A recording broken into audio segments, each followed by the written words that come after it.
I am of the generation where our math teachers told us that we would never carry a calculator around in our pocket. Well, we do, don't we? I remember having, first of all, the Walkman and then the Discman. And now we have phones where I've got a calculator and my computer, really, because I can be doing my emails. I got a camera. I've got music. I can watch TV. And this is so much more powerful than the first computer that my family ever got. I remember we had floppy disks. Most kids today are like, what do you mean floppy disks? I'm like, they were floppy. So the world of technology, it just is changing. Even 20 years ago, I wouldn't have even thought of being able to do a vlog like this with all the cameras and stuff. My husband can control the lights with his phone. This is just crazy. But this is the world that we live in. This is the world that our children are growing up in. And what is the future going to be like?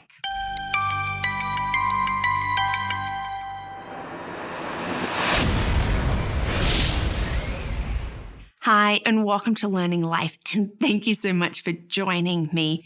Yes, the world of technology, it is changing fast. So much of our lives are revolving around new technology, and we really do need to stay up to date. Look, my girls can't believe the stories. They're like, they're stories that I tell them about.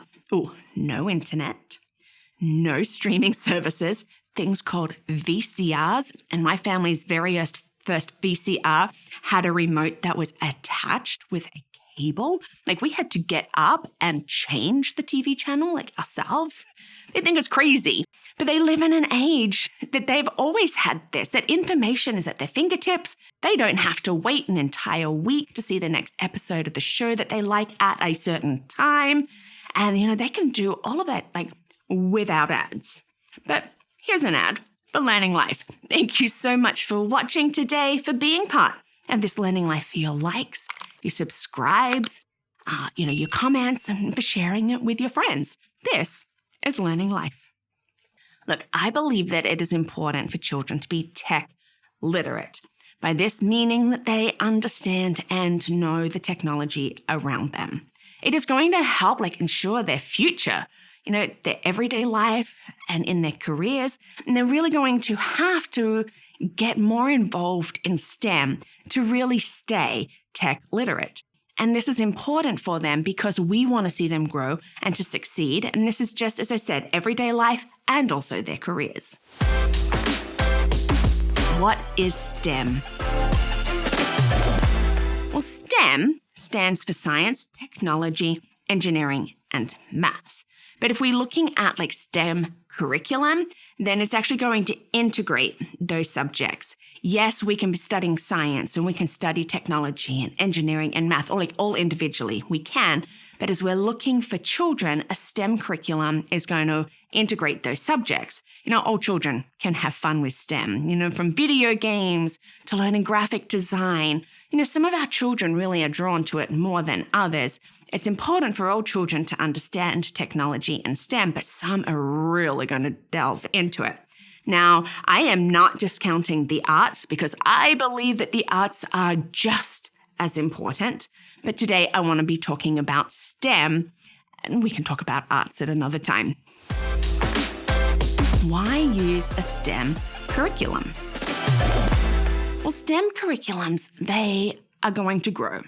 It is expected, over the next 10 years here in the US, that there's going to be an increase of over 10% compared to about 7% in non-STEM careers. So if we want to be getting into that and into this increasing area, then we do need to know our STEM and to have a STEM curriculum. And it's important for several reasons. It's going to promote critical thinking and problem solving. Check, love that. It's going to foster innovation and creativity. It's going to increase their tech literacy and will build a strong foundation in science, technology, engineering, and maths. Remember those foundational subjects. We want a strong foundation. But STEM curriculums are also going to enhance teamwork, that collaboration, and hopefully we'll just keep encouraging curiosity. And from that, building a love for learning. And as we said, it will prepare them for future career opportunities if this is the direction that they want to go in. 6 top-rated STEM programs. So if we're looking for STEM programs, we do really have a lot of options. Many schools are now incorporating them and employing like STEM sort of directors to make sure we're going over that. But there are homeschool curriculums that we can be using. There can be after-school programs for our kids. So there's so many different things. But the best ones for our kids are going to be engaging and practical. They're going to be applicable, and we'll incorporate like grade level content. We don't just want to like push them further than where they're really at. We do want to sort of make sure that it's where they are at their learning.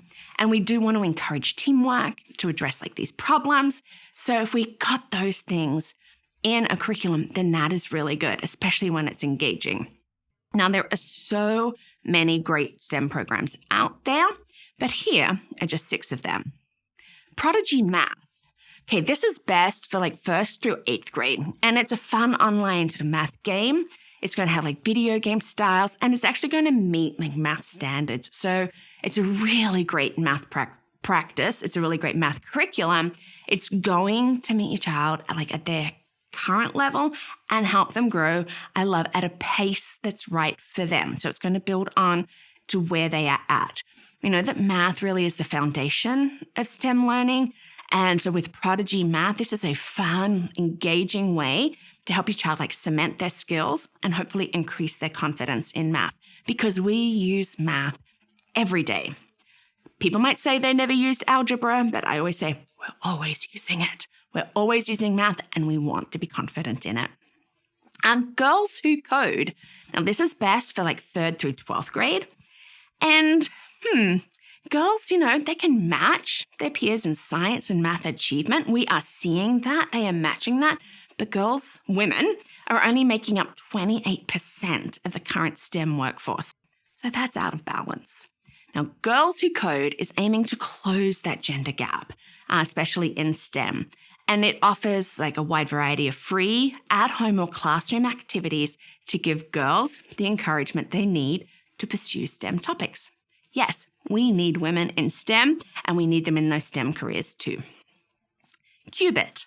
Now, this is a full K-12 STEM curriculum, so it's best for K-12.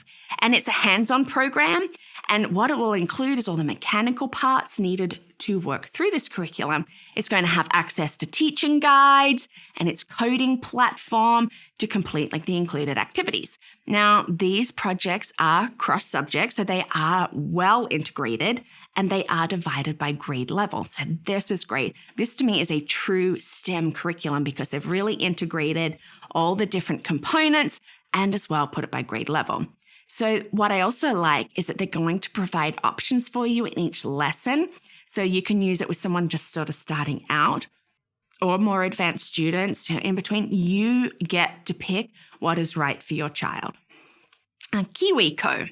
You might have seen these advertised. They are best really for ages 5 to 8, though we can move that around a bit. They're that subscription box service, that individual kit service. And they promote themselves as a great screen alternative. And they really are. So KiwiCo have these STEM boxes so they can work through engineering challenges, building, creating, with all those included activities in there. Now, they do have a variety of boxes for all different ages, and you can sign up for like that subscription so you can get a new box every month, the one that they send out. Let's say you are homeschooling and you're doing a unit study on one particular thing. You can have a look at KiwiCo and being like, oh, they've got a box that matches like my unit study, so you can actually just purchase that box that matches what you are doing. Bricks for Kids. This is for ages like 3 and up. Now, this is like a center program. It's actually a franchise. It has locations through the US, Canada, actually throughout the world. And this is something that you can go to their center where they have like project-based learning activities. They're going to have courses, like camps. They even offer in-class workshops. And they also have like after-school programs. And in this, you're going to be like investigating all the scientific subjects, and you use Lego bricks. Bricks for Kids, they're using Lego. So children are working together. This is a big component of it. And they're going to, in that, work on these challenges and hone their problem-solving techniques. I mean, what's not to love about creating and controlling Lego robots? This would be fun. So have a look at Bricks for Kids and see that they're around the world. Maybe they have a center near you, and this is something that you could do as an additional after-school program, or, you could get them involved even in your school because they will come and do classes. And Coder Kid. So best for ages 8 and up. We can always be benefiting from stuff like this. So Coder Kids really wants to prepare for the future of STEM for your kids. They have a variety of programming languages. I only know like a couple of them, but there's like Python and JavaScript and HTML, CSS, and they've got even more. And what they do is they offer online classes, which are live, but they also have pre-recorded sessions. And in this, so if you want to do their self-study, which is online, it's going to have like 72 different courses. There's like 300 quests and 750 challenges. But you can also get one-on-one tutoring for your child with a professional in the field. So Coder Kid really has a lot of great work on your own options, or really delving in deeper with their one-on-one tutoring program. Look, STEM programs are really only going to open up more opportunities for success in this technological society that we have that is changing. I mean, back in the 90s, we would never have thought we would have a phone like this and all the things that we have. And now as we're seeing like the integration of AI, our society is only going to keep growing in the technology and all of this STEM stuff. So we do want to have STEM education for our children. It is important. It's going to equip them with essential skills, with knowledge. It's really going to help them to thrive, which is what we want. We also want them to contribute to society. And perhaps it's going to help them like step into a really fulfilling career in STEM. And hopefully, like, more girls will also like rise up into it. But it is fun in learning it and in pursuing this. So STEM programs and STEM curriculum really are worthwhile for our children. And so maybe we should be looking more at how can we be incorporating this into their education. Well, thank you so much for watching today. Thank you for being part of this Learning Life, being part of these videos. And, if you want to help get these videos out, you can do that by becoming a champion. So check that out at patreon.com or at my website, LearningThis.Life.